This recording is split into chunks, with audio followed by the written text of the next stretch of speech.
The breakup didn't happen with shouting. There was no scene, no shaking hands, no cracked voices or slammed doors that could later be framed as too emotional. It happened with silence, the kind that settles in a room after something important has already died.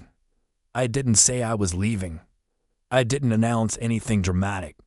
I just stopped. And by the time she noticed, I had already crossed a line I couldn't return from. No messages, no explanations, no apology she could screenshot and reinterpret later. She thought I was sulking. She thought I needed time. She thought this was just another phase where I would eventually come back quieter than before. Softer, easier to manage. That was always my role. I used to return with rehearsed forgiveness, carrying guilt that wasn't mine, apologizing for reacting to wounds she caused. I thought that was love. I thought endurance was devotion. But that night something shifted.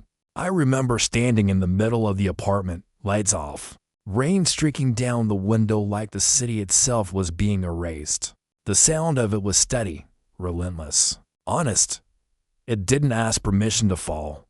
Her jacket was still draped over the chair. I hadn't moved it. I didn't want to. It smelled like her, soft, familiar, dangerous in how comforting it still felt. Her perfume lingered in the air, faint but persistent, like a memory refusing to fade. And yet, something inside me had already left. I stood there, listening to the rain, replaying the moment that finally broke me. The laughter, not cruel laughter. That would have been easier. It was casual, effortless, unbothered. Someone had asked about us, about me, and she laughed, like the question itself was silly. "Oh, we're not that serious," she said. "He's just around. I remember smiling at the time. A reflex, a trained response. The kind you give when you don't want to ruin the atmosphere. The kind that hides humiliation behind politeness. But inside, I felt myself shrink. She didn't look at me after she said it, didn't search my face, didn't care enough to soften the damage. I confronted her later, quietly, carefully, like I was handling something fragile. "You didn't have to say it like that," I told her. She sighed. Not guilty, just tired, as if my pain was an inconvenience. "Why are you making a big deal out of nothing?" Nothing. That was the word that stayed with me. Not denial, not explanation, just erasure. That night, I lay awake beside her while she slept peacefully. Her breathing was slow, calm, unbothered. I stared at the ceiling, listening to the sound of someone who felt secure because she believed I would always stay. I thought betrayal would look dramatic when it finally came. I thought it would announce itself loudly. I was wrong. Betrayal is often quiet. It looks like minimization, like public denial, like choosing comfort over truth and expecting the other person to swallow the cost. I didn't cry that night. I didn't confront her again. I just stopped trying. The next morning, I didn't send my usual message. At noon, I didn't check in. At night, I didn't ask how her day was. She didn't notice at first. She was used to my presence being constant, like background noise you only miss when it's gone. When she finally did notice, it wasn't concern that came first. It was irritation. "Are you mad?" She texted. I stared at the message for a long time before replying, "No." And for the first time, it wasn't a lie. Days passed. Silence stretched. The kind that doesn't scream, but suffocates.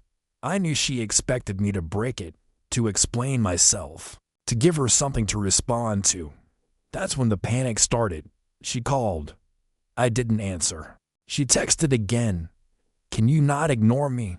Ignore. The word was almost funny. I had spent so long feeling invisible while standing right beside her. And now that I had finally stepped away, she noticed the absence more than she ever noticed me. When she showed up at the apartment unannounced, rain-soaked and frustrated, I didn't feel anger. I felt clarity. "Why are you doing this?" she asked, eyes wide, voice shaking, not with heartbreak, but with confusion. "I'm not doing anything," I said quietly. I stopped. She looked at me like she didn't recognize me. You're being cruel, she said. I almost laughed. Cruel was erasing someone in public and calling it nothing. Cruel was enjoying devotion without offering respect. Cruel was assuming forgiveness would always be available on demand. I thought you forgive me, she whispered. And there it was. Not remorse, not accountability, expectation. I already did. I told her. That's why I'm leaving. Forgiveness doesn't mean staying. Sometimes it means choosing yourself, she cried then, real tears, desperate ones. But even as I watched them fall, I realized something painful and freeing. She wasn't crying because she loved me. She was crying because silence doesn't argue back. Silence doesn't beg. Silence doesn't negotiate. Silence doesn't let you rewrite the story.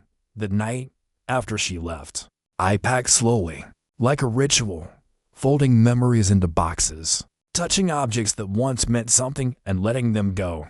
I didn't feel dramatic. I felt resolved. As I taped the last box shut, I understood something I had been avoiding for a long time. If words were how she hurt me, then silence would be how I ended it. I didn't need to explain. I didn't need to be understood. I just needed to stop participating in a story where my pain was treated as background noise. And this time, I would let her hear everything she had done by saying nothing at all. Chapter 1. The meeting. I didn't know the day would matter. It didn't announce itself with thunder or prophecy. It was just an afternoon diluted by routine. The kind of day that passes through you without resistance. A weekday that smelled like burnt coffee and rain that hadn't decided whether to fall yet. I walked into the cafe because I needed somewhere quiet to sit with my thoughts. Not because I was looking for anyone, especially not her. The bell above the door rang softly behind me, thin and tired, like it had rung too many times already that day. The cafe was half full, students pretending to study, couples pretending not to argue, a barista pretending to care. The windows were tall and streaked with fingerprints, letting in a pale light that flattened everything it touched. That's when I saw her. She was sitting alone by the window, legs tucked beneath the chair like she was trying to make herself smaller. A notebook lay open in front of her, its pages already heavy with pencil lines. She wasn't drawing carefully. She was drawing urgently, like if she stopped, something inside her might spill out. Sunlight caught in her hair, not dramatically, not like in movies, just enough to soften the edges. She looked lonely in a way I recognized immediately, not the loud kind, the quiet, practiced kind. I didn't mean to stare. I just paused too long. You're blocking the light, she said, without looking up. Her voice wasn't sharp, just direct, as if she expected the world to adjust itself slightly, the way it always had. Oh, I said, startled. Sorry, I can move. I stepped aside, already embarrassed, already shrinking. I was used to apologizing for taking up space. She finally looked at me then. Her eyes flicked up, assessed me quickly, then softened, not warm, curious. Like she'd found something mildly interesting. In a room full of predictable things. Stay, she said, closing the notebook halfway. It's better this way. Better for who? I wondered. But I stayed. I ordered a coffee I didn't really want and took the seat across from her, careful not to intrude too much into her light. The table was small, scored with the marks of other people's cups and elbows. I rested my hands around the mug like it might anchor me. For a moment, we didn't speak. The silence wasn't awkward. It was suspended, like something waiting to be named. What are you drawing? I asked finally. She hesitated, then turned the notebook toward me. It wasn't a portrait or a landscape.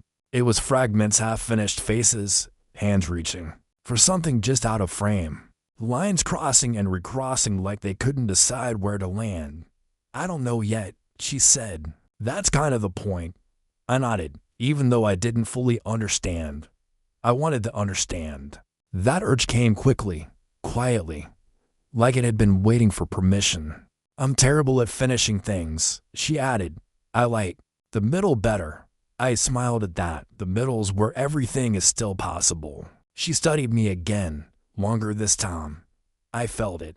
The way you feel someone turning a light on inside a room you didn't know you were standing in. That's a strange thing to say, she said. I get that a lot.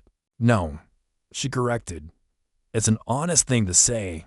Something loosened in my chest at that. I wasn't used to being seen so quickly, even in pieces. We talked about small things. Where we worked. Why we liked this cafe instead of the louder one down the street. Music we listened to when no one else was around. Conversations that didn't feel like interviews or performances. I found myself listening more than speaking, the way I always did. But she didn't seem to mind. If anything, she leaned into it. You're quiet, she said at one point, stirring her coffee absently. I'm thinking, I replied. About what? About whether I should be saying more. She laughed then. A soft sound that surprised her as much as it surprised me. Don't, she said. Most people talk too much. I took that as permission. Permission to exist without filling every silence. Permission to be exactly as I was. The afternoon stretched. Outside, the sky finally decided to rain. Drops slid down the glass in uneven paths, blurring the street into watercolors. She watched them like they were telling her something important. Do you believe in timing? She asked suddenly. In what sense?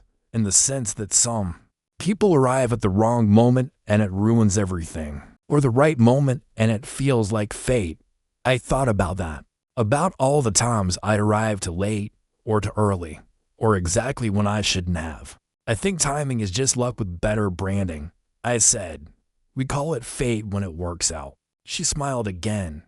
This one lingered. I like how you think, she said. Something about the way she said it made it feel temporary. Like she was borrowing the thought, not keeping it. When it was time to leave, she closed her notebook carefully, as if sealing something unfinished inside. Do you come here often? She asked. Enough, I said. You? Only when I need to disappear. I wanted to ask what she was disappearing from. I didn't. She stood, slung her bag over her shoulder, then hesitated. You're different, she said. There it was, the word that would follow me. Different how? I asked, though I already knew I shouldn't. She shrugged. You listen. You don't push. You don't try to impress. I almost laughed. If she only knew how often I tried, quietly, desperately, to be enough. I'll see you around, she said, already turning away. Yeah, I replied. See you. I watched her leave, the bell ringing softly behind her again, and felt something settle into place without my consent. Hope, maybe, or the beginning of it. The kind that doesn't ask permission before it starts rearranging your expectations. That night, I replayed the afternoon in my head like a scene I was afraid to forget. The way the light had touched her hair, the weight of her words, the ease of being unseen together. I told myself not to read into it. I told myself it was just a conversation. But something had shifted. I could feel it in the quiet of my apartment, in the way my thoughts kept circling back to her notebook, her half-finished drawings, her comfort with the middle of things. I didn't know yet that I would become one of her unfinished sketches. I didn't know that my role would be to listen, to wait, to hold space without ever fully being allowed into it.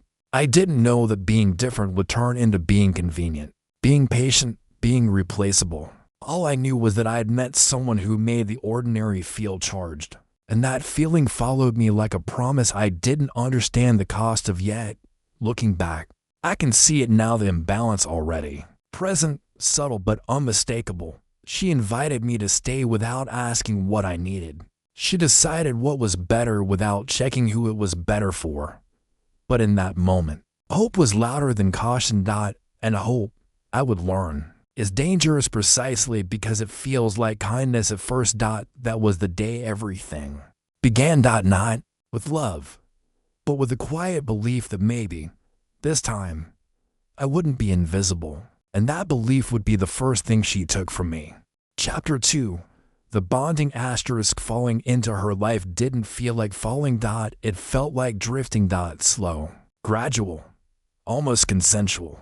The kind of closeness that sneaks up on you while you're busy convincing yourself that you're still in control. After that afternoon, she became a pattern, not a promise, not a declaration, a pattern. I started noticing her everywhere, at the cafe 2 streets away from my apartment, at the bookstore where she pretended to browse, but always gravitated toward the art section, at the bus stop where she stood slightly apart from everyone else, headphones on, eyes somewhere far beyond the city. We never said, "Let's meet again." We just did. Sometimes she texted first. Sometimes I did. Sometimes days passed without a word, and when she returned, it was like no time had been lost. That should have warned me. Instead, I mistook it for maturity, independence, trust. Our conversations deepened the way rivers do, not suddenly, but inevitably. She told me about her childhood in fragments. A mother who loved fiercely but inconsistently.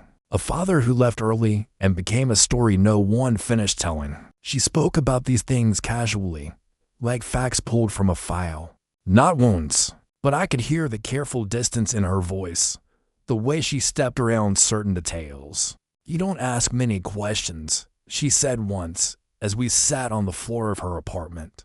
"Take out containers between us. I don't want to interrogate you," I replied. She smiled at that.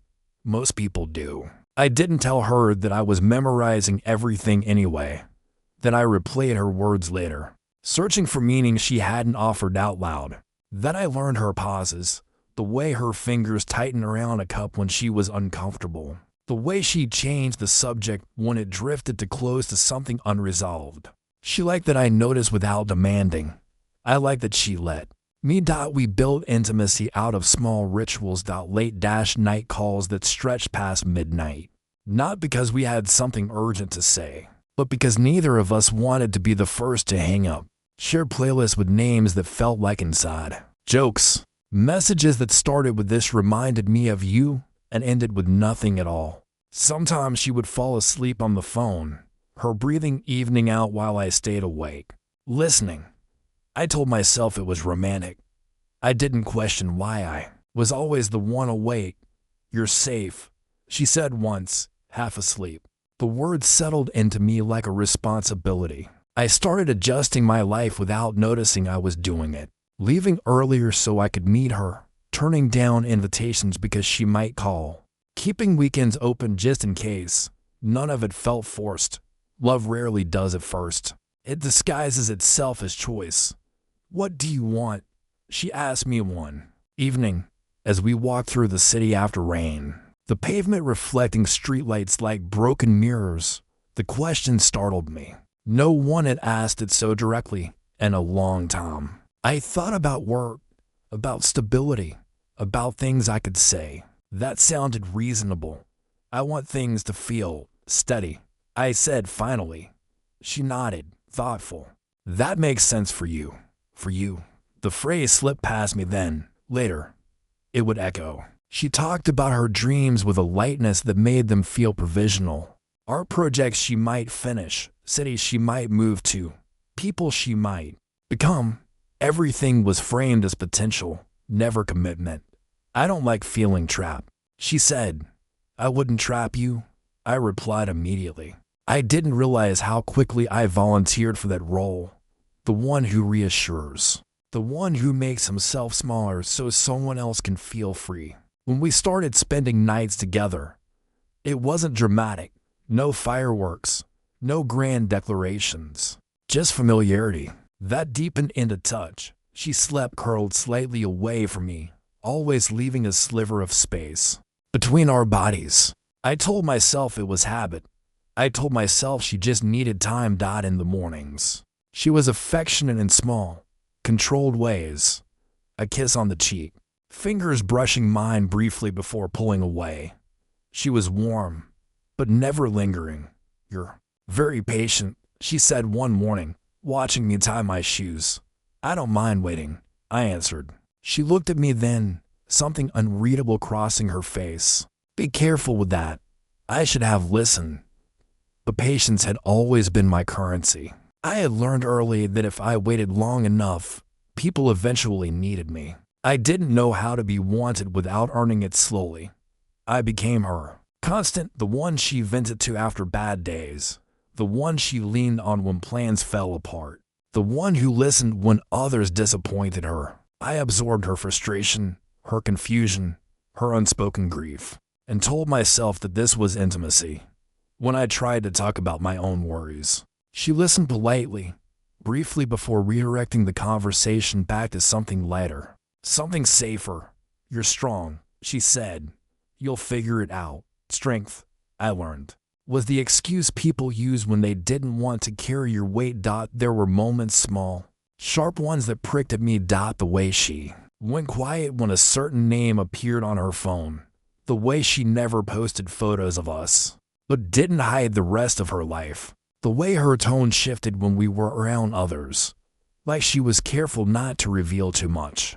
But every time doubt surfaced, she balanced it with tenderness, a soft message, a spontaneous visit, a look that said you matter just enough to keep me steady.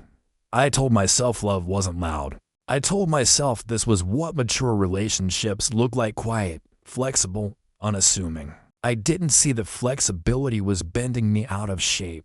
One night, as we lay on her couch, a movie playing, unwatched, she traced patterns on my arm absently. "Do you ever feel like you give more than you get?" she asked, eyes still on the screen. The question hit too close. "Sometimes," I admitted. She hummed thoughtfully. "That can be dangerous." "For who?" I asked. "For the person giving," she said. She didn't look at me when she said it, and she didn't change anything afterward. That was the rhythm of us. Awareness without action. Honesty without accountability. I loved her in the way you love someone you're afraid to lose, not boldly, not fully, but carefully, like holding something fragile that doesn't belong to you. And she accepted that love easily, without adjusting her grip. By the time I realized how attached I'd become, how deeply I'd woven myself into her life, it already felt too late to step back without causing damage. So I stayed. I stayed because leaving felt premature. I stayed because she hadn't done anything wrong yet. I stayed because I believed closeness would eventually turn into commitment. I didn't understand then that bonding isn't about time spent together. It's about whether two people are building toward the same future or whether one of them is just borrowing warmth along the way. And I was warm, reliable, quiet, exactly what she needed, just not what she planned to keep. Chapter 3. The public betrayal. First time I realized she didn't see me the way I saw her. It wasn't during an argument. It was during a laugh. We were at a small gathering, nothing special. A friend of a friend's birthday, a rooftop bar with soft lights, cheap drinks, and music that tried too hard to sound meaningful. The kind of place people went to be seen, not to be honest. She arrived late. I noticed immediately, because I always did. Her hair was styled differently, more effort than usual. Her dress was one I hadn't seen before, simple, elegant, deliberate. She scanned the room before spotting me, her smile appearing a second too late, like it had been summoned instead of felt. "Hey," she said, leaning in to kiss my cheek. Just my cheek. I told myself not to read into it. Throughout the night, she drifted, from group to group, from laughter to laughter. I followed at a polite distance, introduced myself when necessary, listened more than I spoke.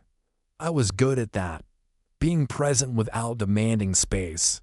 Then someone asked the question. It wasn't dramatic. It wasn't cruel, just careless. "So how do you two know each other?" a woman asked, gesturing between us with her glass. I waited. I didn't realize I was holding my breath until it hurt. She laughed lightly, not nervously, not defensively, casually.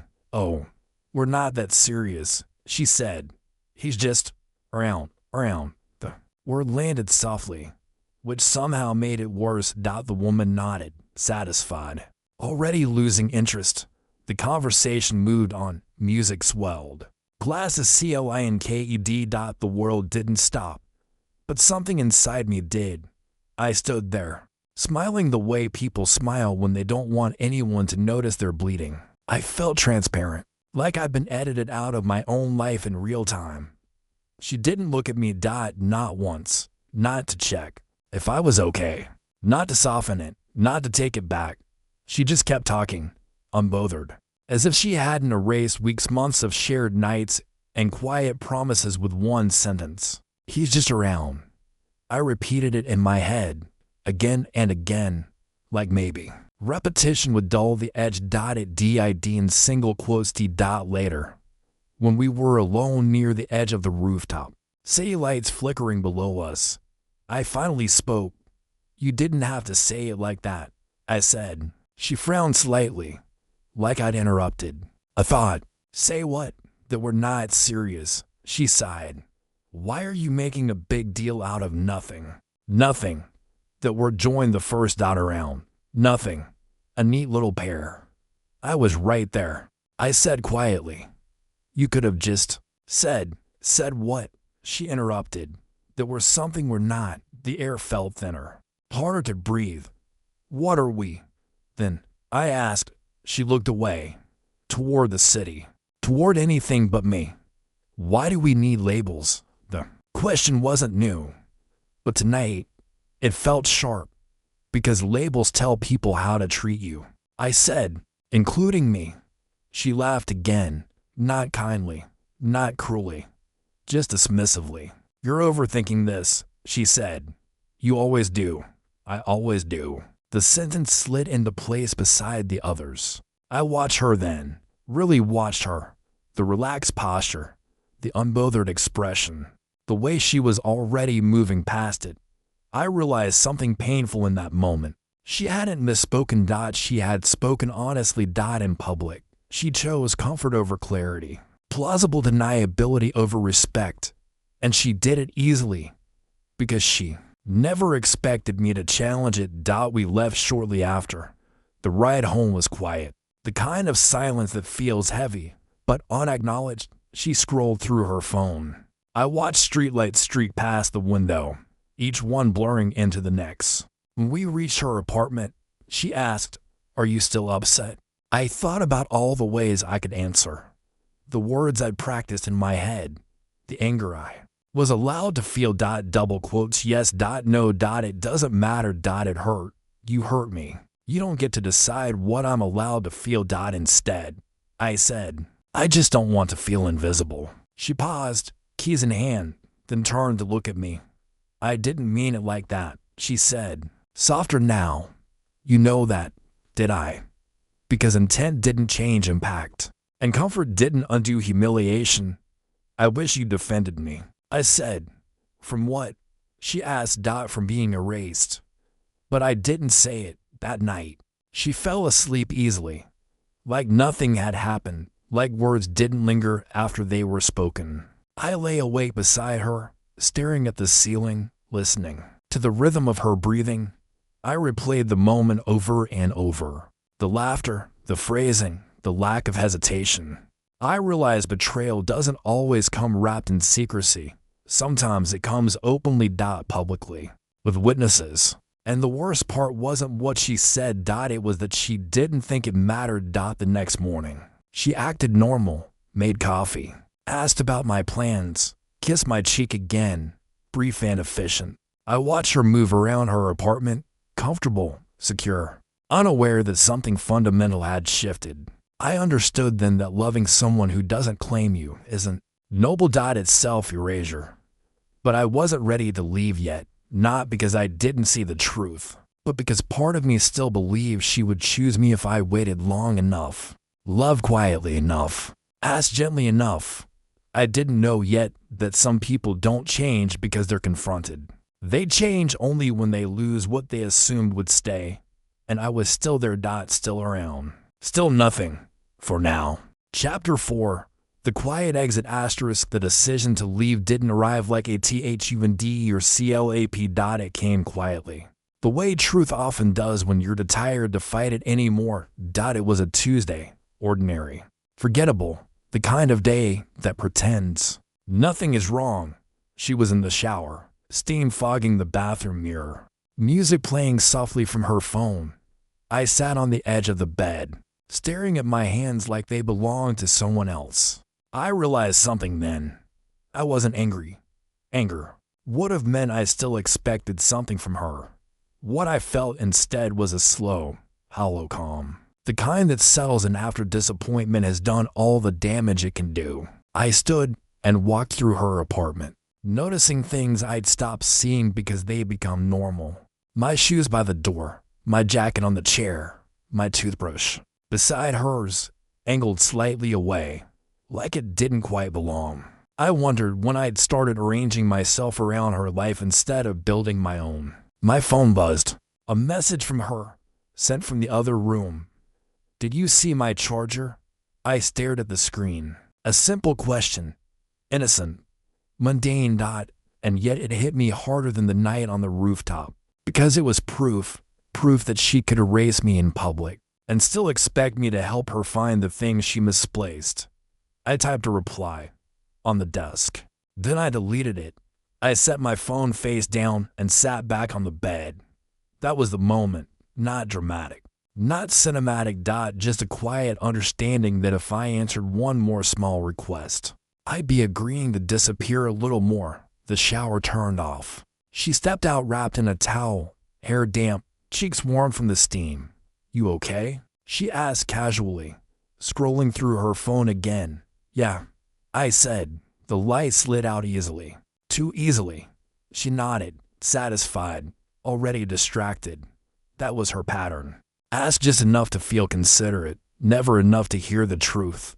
I watched her get dressed, humming softly, moving like the world had never shifted under my feet. That night, I didn't start a fight. I didn't bring up the party again. I didn't ask for reassurance or clarity. I just stopped leaning in. The next morning, I didn't text her good luck before her meeting. She didn't notice. At lunch, she sent me a photo of her coffee with a heart emoji. I looked at it for a long time, then locked my phone without replying. Minutes passed. Then an hour. No follow-up message. No question. The silence was already teaching me something. By the third day, the change was subtle but real. I stopped asking how her day was. Stopped filling pauses in conversation. Stopped planning around her schedule. When she talked, I listened, but I didn't chase the moment she pulled away. That was when she finally noticed. "You've been quiet," she said one evening, glancing at me from across the room. "I've always been quiet," I replied. She frowned. "No, this is different." I met her eyes then. Really met them. "You're just not used to me taking up less space," I said. She laughed lightly. "Uncomfortable. You're being weird." Weird. Another word to add to the collection. That night, as she slept, I began packing. Not everything. Just the essentials. Clothes. Books. The small items that carried my name without needing explanation. I folded carefully, slowly. Like each movement mattered. Because it did. Every item I placed into my bag felt like reclaiming a piece of myself. I'd handed over too easily. She stirred once, murmured my name, then turned away. She didn't wake up. In the morning, I left before she did. No note, no goodbye. I locked the door quietly behind me, the click echoing down the hallway like punctuation at the end of a sentence she never bothered to read. I didn't block her. I didn't announce anything. I simply became unavailable. The first message came that afternoon. "Hey, where did you go?" I read it, didn't reply. The second message arrived an hour later. "Are you mad?" I almost smiled at that one. Almost. Because even now, she thought this was about anger. That evening, I returned to my apartment, the one I'd neglected, the one that still smelled like unfamiliar air and unfinished plans. I sat on the floor, back against the couch, and let the quiet settle. It was loud. Louder than any argument we'd never had. My phone buzzed again. "You should have told me." I stared at the screen, my thumb hovering. I thought about all the times I had told her, with patience, with calm, with carefully chosen words. I thought about the rooftop, the laughter, the denial. I put my phone down, Silence wasn't avoidance anymore. It was honesty. By the second day she showed up, I heard the knock and knew it was her before I reached the door. There was a rhythm to the way she knocked, confident, entitled, expecting an answer. I opened it. Her expression shifted the moment she saw me. "Why are you answering me?" she asked. Skipping hello, I stepped aside to let her in. She walked past me like she belonged there. She looked around, noticing the boxes, the bare walls. "You moved," she said. "I'm moving," I corrected. "When were you going to tell me?" I leaned against the counter, arms crossed, calm, grounded. "When it mattered," I said. Her brows knit together. "This isn't funny." "I know. So what is this?" she demanded. "Are you trying to punish me?" The word punish hung in the air between us. "No," I said quietly. "I'm choosing myself," she scoffed. "Over one stupid comment." I shook my head. "Over everything the comment represented." She opened her mouth, then closed it again. For the first time, she didn't have a quick response. "You're overreacting," she said finally. I smiled then. Not out of joy, out of clarity. "That's what you say when you don't want to take responsibility," I replied. Her eyes widened slightly. "So you're just leaving?" I nodded. I already left. She stared at me like she was seeing me for the first time, or maybe like she was realizing she never had. "You didn't even try to fix this," she said, voice softer now. I met her gaze. "I tried every day I stayed." Silence filled the space between us. She didn't cry. Not yet. She just stood there, arms crossed, lips pressed tight, as if waiting for me to break character and apologize. I didn't. When she finally turned to leave, she paused at the door. "You'll come back," she said. Not a question, a statement. I didn't answer. The door closed behind her. And for the first time since I'd met her, the quiet didn't feel empty. It felt earned. It felt like the beginning of something honest. I didn't know yet how hard she would fight the silence. Or how much it would cost her. But I knew one thing with certainty. I was done explaining myself to someone who only listened when it was convenient. The exit didn't need witnesses. It only needed resolve. And mine was finally loud enough to hear even without words. Chapter 5. Her panic asterisk. The silence didn't break all at once. It cracked. Slowly, unevenly, like ice under someone who keeps stepping forward, convinced it won't give way.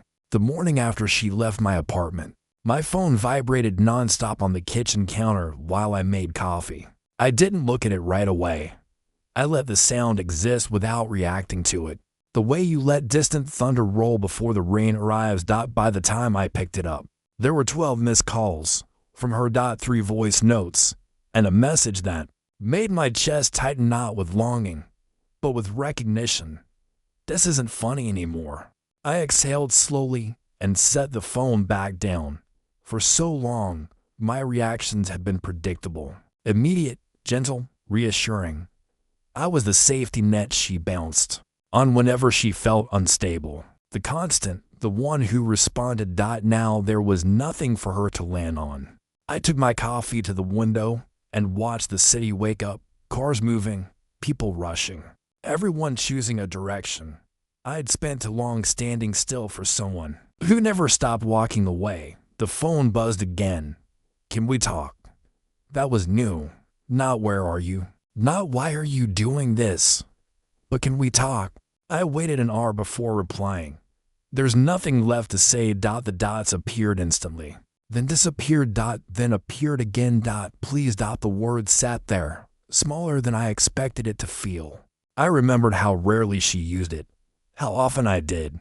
I typed, "I'm busy." It wasn't a lie. I was busy learning how to exist without orbiting her moods. She showed up that evening. I knew she would. She was never good at waiting when things stopped going her way. The knock came sharp and impatient, like she was afraid I might vanish if she didn't hit the door hard enough. I opened it after the third knock. She stood there with her hair pulled back tightly, eyes bright but unfocused. She put effort into her appearance, the kind she used when she wanted control back. You didn't answer, she said immediately. I did, I replied. Just not how you wanted. She stepped inside without asking again, pacing my living room like it offended her that my life continued without her permission. You can't just shut me out, she said. That's not fair. I leaned against the wall, arms loose at my sides. Neither was pretending I didn't matter. She froze, turned slowly. That's not what happened, she said. It is, I replied calmly. You just didn't like seeing it reflected back at you. She shook her head, frustrated. Why are you acting like this now? Now. That word again, as if this started yesterday. I said, as if I woke up and decided to disappear for no reason. She scoffed. You could have talked to me. I let out a short, humorless laugh. I did. Over and over. You just heard noise instead of meaning. Her voice rose. So what? You're punishing me. There it was again. Punishment. As if my absence was something I was doing to her, not something I was doing for myself. I'm not punishing you, I said quietly. I'm stepping away. That's the same thing, she snapped. No, I said. Punishment is about control. This is about letting go of it. She stared at me, eyes searching my face for cracks, for the familiar softness, for the version of me that would fold. It didn't appear. Her voice dropped. You're really serious? Yes. The word landed heavier than any argument we'd ever had. She swallowed. So that's it. You're just done. I nodded. I've been done. I just stopped pretending I wasn't. She laughed suddenly, sharp and brittle. You're unbelievable. I smiled faintly. I know. You never believed me. Did it? Her composure shattered. Do you have any idea how this looks? She demanded. People are asking me where you are. I raised an eyebrow. And what did you tell them? She hesitated. I said you needed space. I held her gaze. So you lied again. Her mouth opened, then closed. I was protecting us, she said weakly. No, I replied. You were protecting your image. She clenched her fists. You're twisting everything.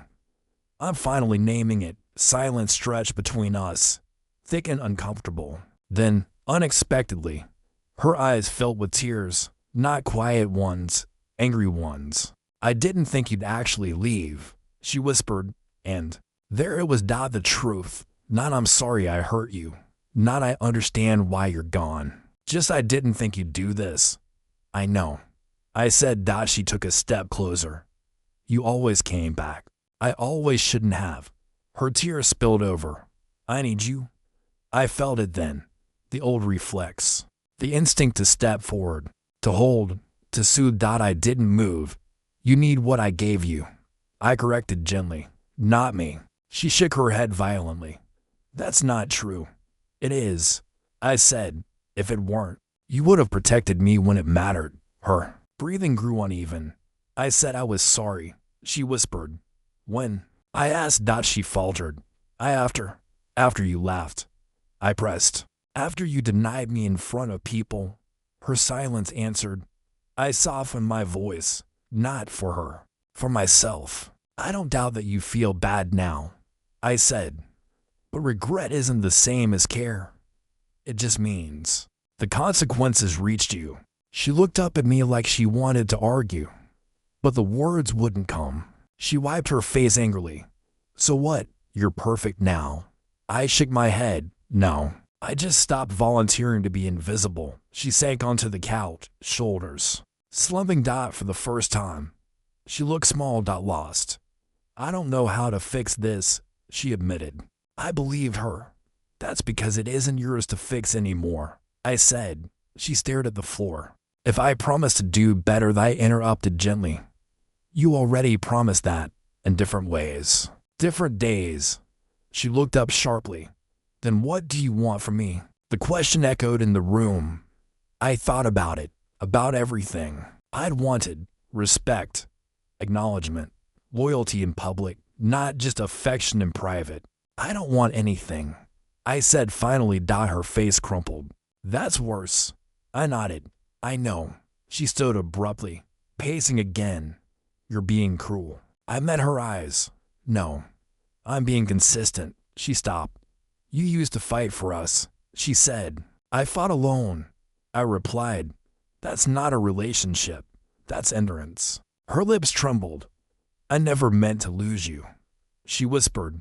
I felt something loosen in my chest. Not pain, not closure. You didn't mean to keep me either, I said softly. She grabbed her bag and moved toward the door, stopping with her hand on the handle. You'll regret this, she said, voice tight. I didn't respond. She waited. Still nothing. Finally, she opened the door. I hope you're happy, she said bitterly.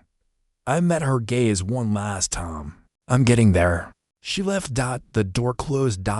And the silence returned, different now. Heavier. Charged. That night, the messages came in waves. Anger, blame, memories weaponized into nostalgia. You're really throwing us away after everything I did for you. You're acting like I cheated. I didn't reply. By midnight, the tone shifted. I can't sleep. Please answer. I feel like I'm losing you. I turned my phone off. For the first time in a long time, I slept deeply. The next morning, I woke up to sunlight instead of anxiety. I made breakfast slowly, checked my reflection in the mirror. I looked tired, but I also looked lighter. When I turned my phone back on, there was one final message waiting. Sent at 3:12 a.m. I don't know who I am without you answering. I read it twice, then once more. And finally understood the full cost of what she'd done. She hadn't just erased me in public. She built her sense of security on my silence in private. Now that silence was gone, and it terrified her. I didn't respond. I didn't need to. Because panic isn't something you can argue away. It has to be felt. And for the first time, she was the one sitting with the quiet, wondering if it would ever answer back. Chapter 6. The glow-up asterisk healing didn't arrive like an apology. It didn't knock. It didn't ask permission. It slipped in quietly, like light under a door I kept closed for too long. The first thing that changed was my mornings. I stopped waking up with my phone in my hand. Stopped checking for messages that never came, or worse, messages that came too late. I let the alarm ring once, twice, sometimes not at all. I learned the sound of my own breathing again. Silence stopped feeling like punishment. It started feeling like space. I went back to the gym, not with rage, not with revenge in mind, but with intention. I lifted slowly, carefully. I paid attention to the way my body responded when I treated it like it mattered. Every drop of sweat felt like something leaving near resentment, self-doubt, the old need to be chosen. People noticed before I did. You look different, a coworker said one afternoon, handing me coffee. Did you get a haircut or something? I smiled, something like that. What I didn't say was that I'd finally stopped shrinking. I stopped explaining myself in meetings, stopped apologizing before speaking, stopped softening my opinions so they'd land easier. It was strange how quickly the world adjusted once I did. At night, I worked on the things I'd put off for years. Projects I'd abandoned because they took too much focus I used to reserve for her moods, her needs, her timing. I painted again, slowly at first, awkwardly. My hands remembered what my heart had forgotten. The canvas became a place where I didn't have to justify anything, just feel it. One evening, as rain traced thin lines down my window, I caught myself smiling at a half-finished piece. It wasn't perfect, but it was honest. That mattered more now. I didn't block her. I didn't need to. She watched from a distance instead. I could feel it in the way mutual friends hesitated before mentioning her name, in the way conversations paused when I walked into rooms she used to dominate. She asks about you. Someone told me gently. I nodded. I figured. She says you've changed. I smiled again. Everyone does. The truth was simpler. I wasn't performing anymore. I wasn't the calm one, the understanding one, the one who absorbed impacts so others could stay comfortable. I was just present. The first time I saw her again, it was accidental. A bookstore. Late afternoon. The kind of place that smells like dust and quiet hope. I was flipping through a book on modern art when I heard my name. Soft, uncertain, like she wasn't sure she was allowed to say it anymore. I turned. She stood a few feet away, holding a novel she used to pretend to like because I loved it. Her hair was longer. Her smile hesitant. "Oh," she said. "It's really you?" I nodded. "It is." She looked me over without hiding it. The way people do when they're searching for something familiar and can't find it. "You look good," she said. I didn't thank her. "I didn't know you came here," she added quickly. "I didn't know I didn't," I replied. That made her laugh, an old reflex. Then it faded when she realized I wasn't laughing with her. An awkward pause settled between us, heavy with all the conversations we never finished. "I've been meaning to talk to you," she said. I closed the book gently and set it back on the shelf. "About what?" She swallowed. "About everything." I tilted my head. Everything already said what it needed to. Her eyes flickered. "You really don't miss me?" It wasn't a question. I considered it honestly. "I miss who I thought you were," I said. "But I don't miss who I was with you." That hurt her. I could tell. She shifted her weight, gripping the book tighter. "I didn't realize how much I relied on you." "I did," I said softly. "That's why I left." She looked at me like she wanted to argue, but her voice betrayed her. "You didn't have to disappear." "I didn't disappear," I replied. "I just stopped staying where I wasn't seen." The rain outside grew heavier, drumming against the windows. "I've been trying to do better," she said. "I've been thinking a lot." I nodded. "Thinking comes after loss." She flinched.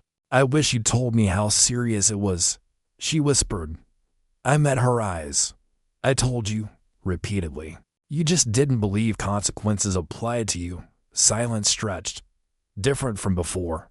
Less powerful," she sighed. "You always sound so calm now." I smiled faintly.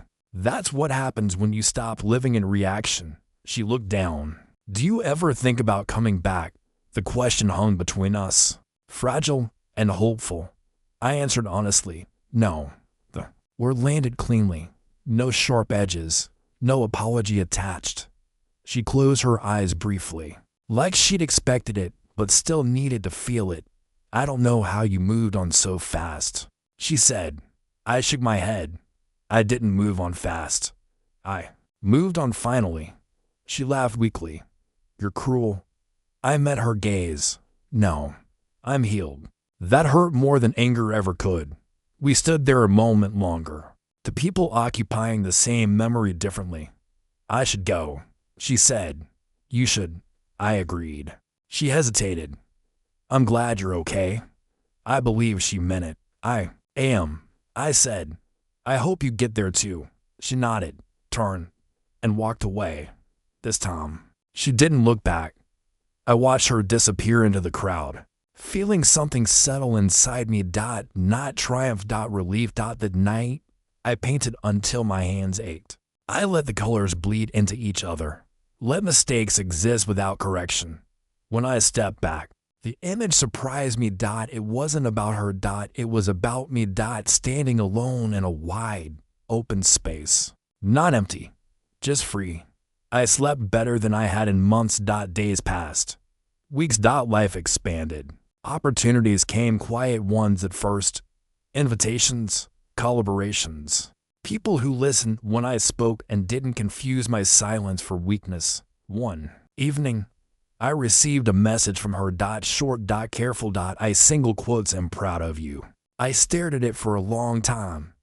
Then I closed the app. Pride wasn't something I needed from her anymore. I needed it from myself. And for the first time, I had it. The glow up wasn't about looking better. It was about standing taller without asking permission. It was about realizing that being chosen starts with choosing yourself. And somewhere in that quiet transformation, I understood something. She never would. Losing me didn't hurt because I was rare. It hurt because I stopped being replaceable. And there was nothing louder than that kind of silence. Chapter 7. Regret has a voice. Regret doesn't knock politely. It doesn't announce itself with a warning. It sneaks in like a shadow, pressing against your chest until you remember every word you ignored, every feeling you minimized, every boundary you crossed. I saw her again weeks later. Not by accident this time. She sought me out, the way someone looks for a falling star, hoping they can catch it before it disappears, before it reminds them of what they lost. Her hair was tied back, her expression carefully neutral, but her eyes betrayed her. The same storm I once thought I could calm, now swirling in panic and disbelief. I didn't know I'd lose you," she said.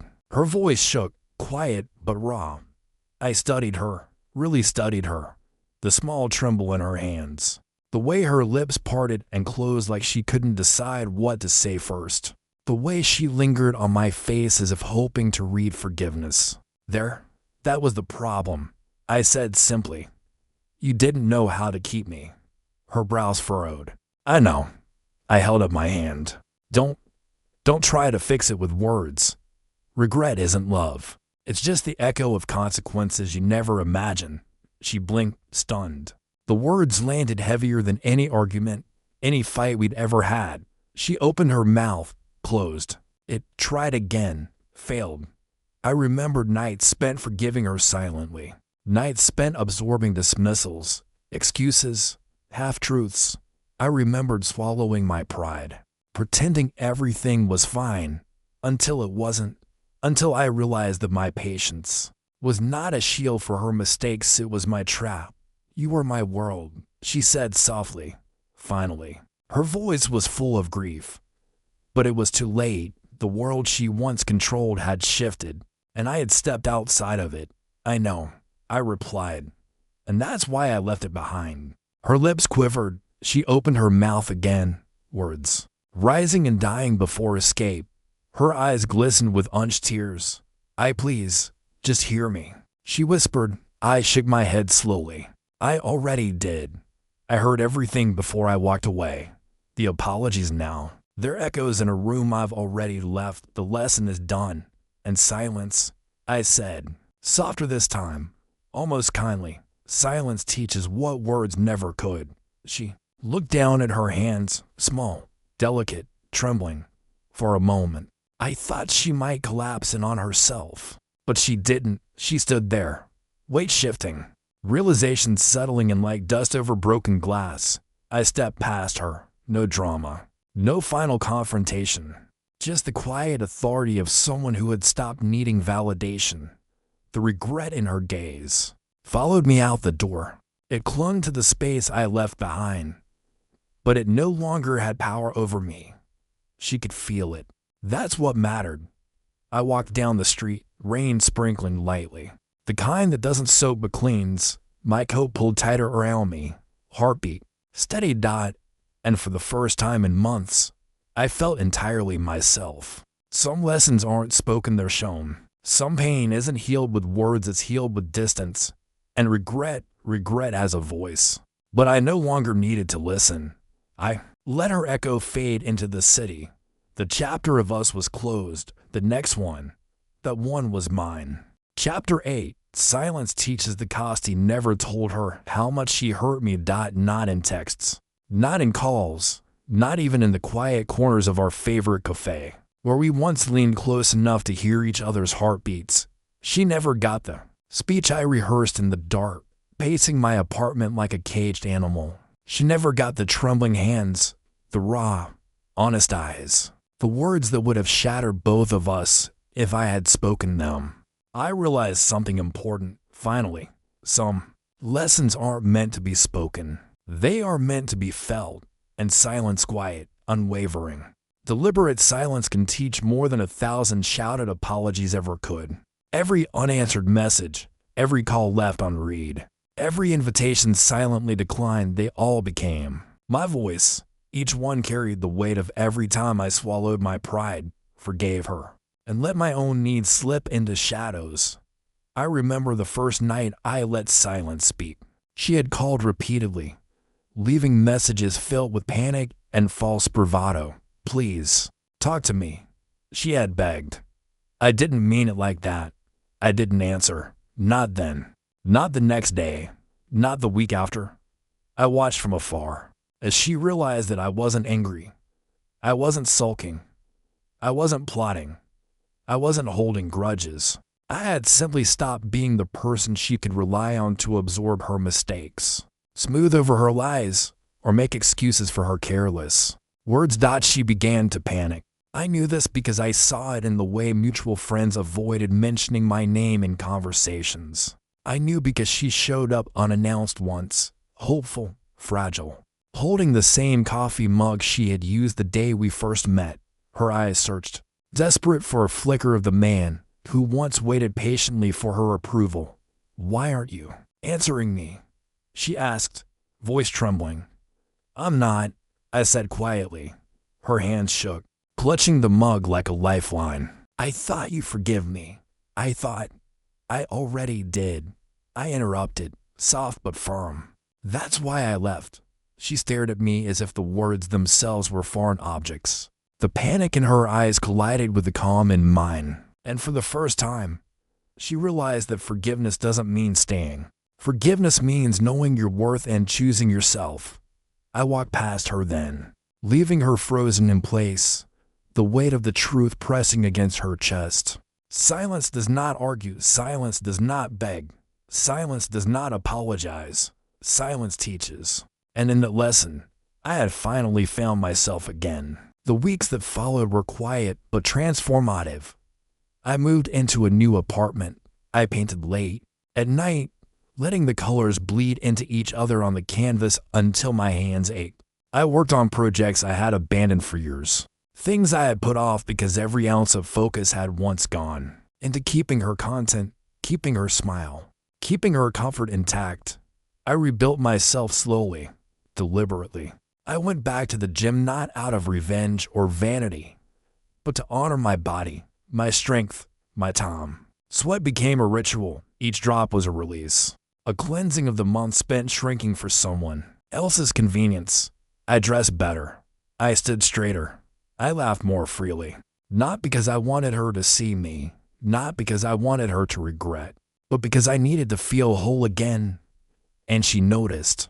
She noticed the way I carried myself differently, the subtle glow of confidence that replaced my old nervousness, the way I no longer softened my opinions or bent myself to fit her expectations. She saw the man she had taken for granted, now finally untouchable by her recklessness.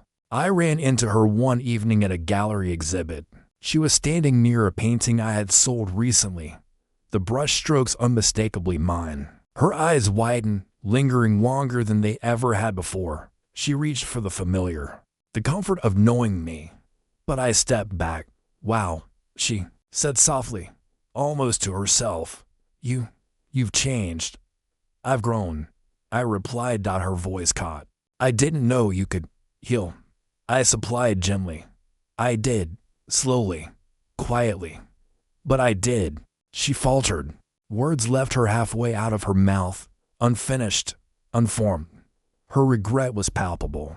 I could feel it press against the space between us, heavy, suffocating, undeniable. "You didn't have to disappear like this," she whispered finally. "I didn't disappear," I said. "I simply stopped staying where I wasn't valued." She swallowed. Eyes glimmering with unshed tears, she opened her mouth again, perhaps to argue, perhaps to beg. But I didn't wait for it. I turned. I walked away. And this time, she didn't follow. Silence. The most powerful lesson of all. Weeks turned into months. I kept building my life, layer by layer. Opportunities came, quiet ones at first, then larger, richer. People listened when I spoke. They didn't mistake my silence for weakness. They didn't assume my calm meant passivity. They treated me as I treated myself, with attention, respect, and care. And then, one day, she sent a message, short, carefully constructed. "I'm proud of you." I read it once, twice, let it linger, and then I closed the app. Pride wasn't something I needed from her anymore. I didn't need her permission to exist fully. I didn't need her recognition to feel worthy. I didn't need her apologies, her words, or her explanations. I had learned to give the validation to myself, the glow of independence, the quiet power of self-respect, and the peace that comes with moving on. These were louder than any confrontation, sharper than any insult, and far more permanent than any fleeting anger. I finally understood. Losing me didn't hurt because I was rare. It hurt because I had stopped being replaceable. Some lessons are never spoken. Some consequences are never explained. Silence teaches them better than words ever could. I walked along the city streets that night, rain falling lightly, not enough to soak, but enough to cleanse. I pulled my coat tighter around me. My heartbeat was steady. My mind cleared.